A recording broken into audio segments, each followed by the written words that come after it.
Hey, this is Belinda with Willow, Birch, and Clover, and welcome back to my channel. I have a journal that I'd like to share with you today. I did something a little bit different on this one. This is actually an embroidery pattern on the cover, and I would love to be able to say that I free motion stitched this, but I did not. This is actually from a young woman on Etsy who has some incredible patterns, and of course I'm going to get busy on here, turn the phone on, start recording, and I can't remember her name.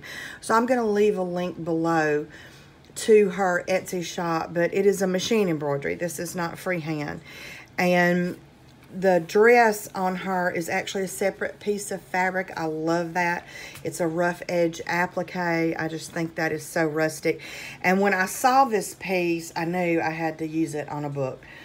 This book is going to be part of a series that I'm starting called A Stitch in Time. And this one is A Stitch in Time, Book 1, The Farmer's Wife. Because this little lady here is headed to the hen house to gather eggs.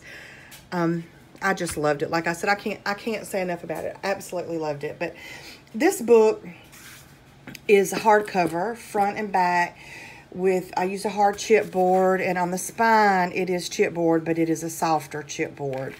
The book measures 7 1/4 by 5 1/4. Lots of lace and fabric sewn on the edges, as you can see here.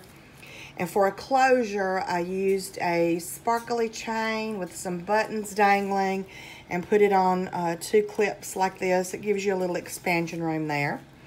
Up top, you can still see some little fabrics, like in my last few books, that are poking up there. They are on rusted paper clips. There's some lace down the side here with some little buttons and flowers. And her dress is actually a piece of muslin that I ink stained pink. And when I stitched the piece, I coffee stained the entire piece. And this is the back of the book with more lace on the back and some script stamping. And there's script stamping on the spine. But I used some sari ribbon to do dangle threads on the side of the book here, you can see. And then I had Hope Amen is a friend of mine. And she sent me a goodie bag. And this vintage style brooch, which just happened to be the perfect color for what I used on the cover and ribbons of this book, was in there. So I've chosen to put this on the side, and also because I think this one is called A Stitch in Time, Book 1, The Farmer's Wife.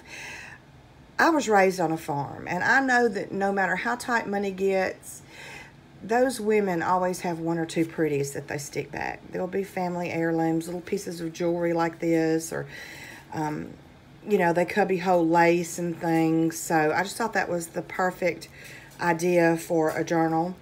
And I used some of that blingy chain there and some more buttons and made a chain dangle on there.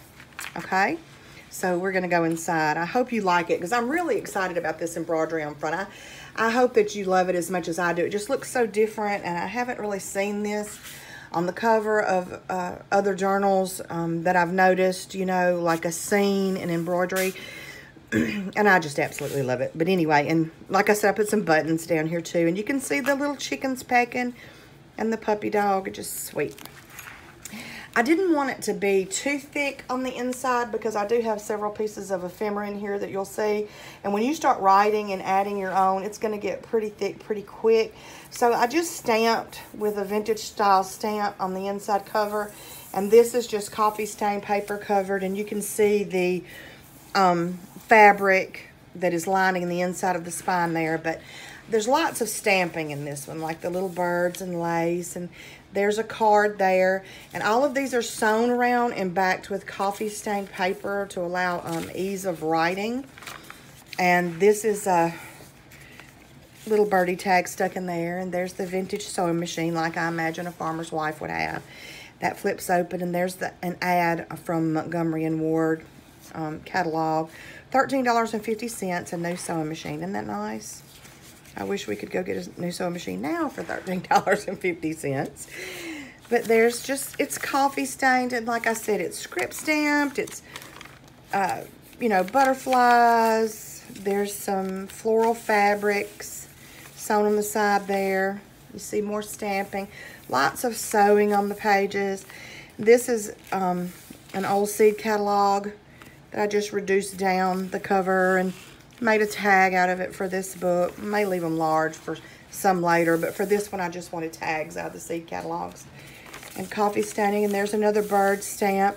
I put some washi tape in the center of each signature. I don't know why. I mean, they're hand sewn in, but I just wanted something there. So I wanted a little pop of color, so that's what I did. There's a photograph. It's 1924, and it says Our Billy and Me. So I'm assuming Billy is the puppy dog. And again, these are the photographs in this one aren't super thick. They were on regular 20-pound paper, backed with 20-pound coffee stain paper. So there's still some flexibility, and you can write on them very easily. Coffee stain paper, and this was sort of just a little layering of pockets because I liked the look. This is a photograph of two sisters, and it's on a farm. There's an old farmhouse behind them. So I put that one in there. And there's an ad for thimbles for sewing out of the Montgomery Ward catalog. And there's the front of a vintage greeting card that's just coffee stained for you. But, you know, they just slip, and I did, like I said, did a little layering there for tuck spots because I love the way that looks. So there's some more coffee staining and another seed catalog tag there. And as you can see, all the paper clips are rusted, and they have different colored sari ribbons. And there's a floral stamp down here. Another birdie. An iVision. No. ABCs, that's not iVision. You'd have a tough time saying all that, wouldn't you, when I cover? Unless, you know, you're old enough to have it memorized. Look, you know, there's fabric sewn on the edges. A little mousy in a flower pot down there because I assumed there would be lots of mice. I know that we had mice, especially in the barn. There's lace there sewn on that page. Some pages have little pieces of lace sewn on. Some have whole, you know, strands. And there's a reduced size postcard there to make a little journaling tag. And a small birdie down there. And there's some washi tape. I made a pocket right here with a flower on it. And that's an old vintage copy of a vintage photograph in there. And more script stamping and stamping. Another postcard.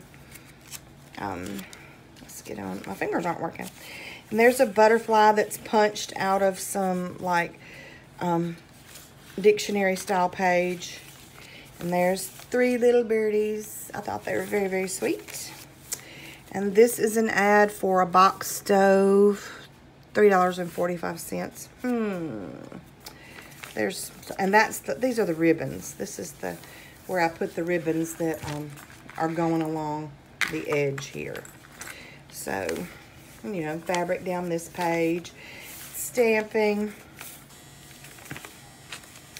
and the coffee staining is absolutely delicious on this one. And I'm gonna tell you, I'm gonna say this is the best coffee staining that I've ever been able to use because my husband did this for me. I came home from work and he had a stack of paper coffee stained for me. Here's a pocket here, and inside of here are 5 girls. Can you imagine? 5 girls. And then there's a Montgomery Ward advertising for rubber hairpins and a hair crimper that you could order out of their catalog for, the hairpins were like 28 cents.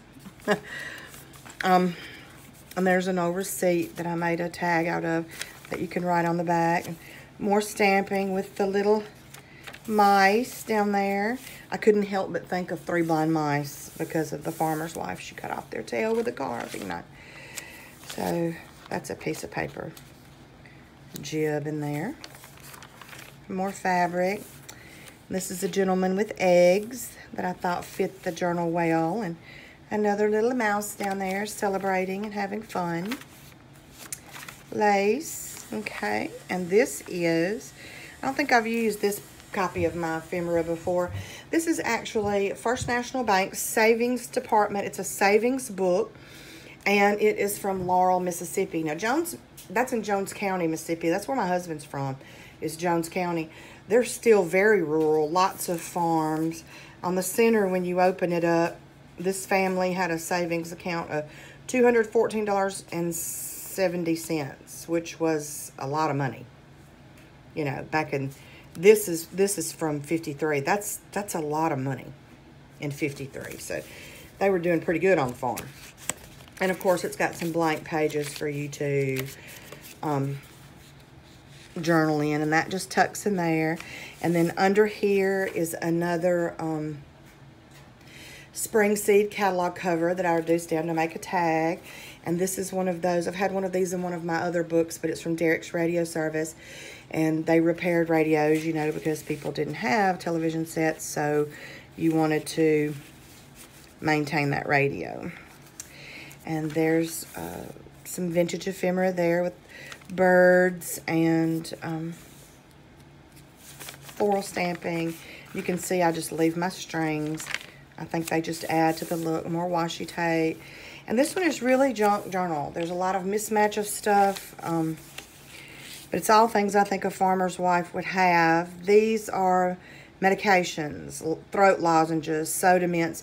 These were things that you could order out of that catalog too. So that's a copy of one of the ads out of it. And lots of coffee staining. And I love this birdie. I think it's so pretty, that stamp. So there's a bird stamp with some fabric. Keep going here. As you can see, lots of room for writing. It was made for writing. There's a picture of a little boy with a kitty cat. Can you see that? Sitting on the edge of that old car there. And then I made another copy of my Singer electric sewing machine instruction manual for using front and back. And this time when you open it up in the center, there's a page that I copied out of it. That's the instructions for using the attachments. And it starts with your hammer foot there. But it's got lots of blank pages throughout. There's a piece of string, sorry. Lots of blank pages for writing. Whole other little journal tucked away in there. And then stamping. And on the inside of the back cover, some bottles and a little birdie down there. And it ends up with more fabric. And as you can see, there's the other part of your closure there. So to close it, you just bring your little clip around and clip your cover like that. So it will still allow, you know, for it to be thicker. But anyway, I was just so pleased with this cover with the stitching and the farmer's wife idea. And I hope that you like it as much as I do. I'm going to list this one for sale on my Facebook page. I don't think I'm going to put it on Etsy. I'm going to do it on my Facebook page. I'll leave a link below. You can just contact me by message on Facebook or leave a comment below the post about this journal. So, but anyway, if you're interested, just follow the link and take a look there. But I hope you like it because I just absolutely loved it. It was something a little different than what I've done, and I'm just pleased as punch. But anyway, all of you, have a great evening, and thank you for watching. Bye-bye.